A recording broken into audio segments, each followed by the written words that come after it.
Yeah, I think the United States is playing a very chaotic role in the South China Sea. If you look at U.S. military activities in the South China Sea, you'll find these: spy planes, military drills, and so-called freedom of navigation operations. From 2015 to 2023, a total of 45 freedom of navigation operations have been conducted against China around the islands and reefs in the South China Sea.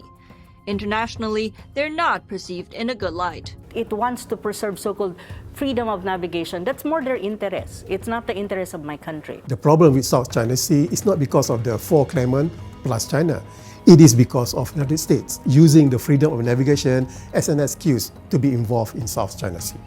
The notion of freedom of the seas has been around for centuries, while the term freedom of navigation was used explicitly in the 1982 UNCLOS, or United Nations Convention on the Law of the Sea.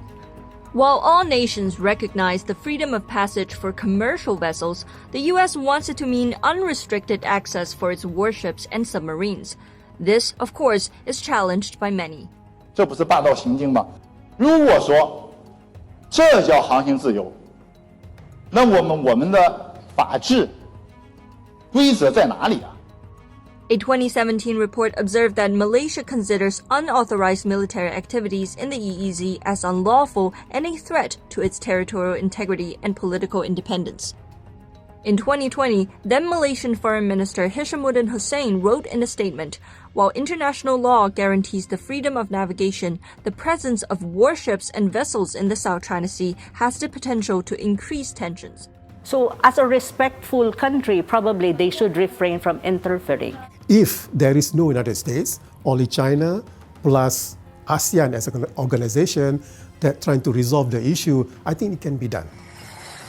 For international observers, the key issue is America's stubborn unilateralism. Despite not ratifying UNCLOS, despite not being a claimant in the South China Sea, the United States is insistent and capable of bending the rules to assert dominance in the region.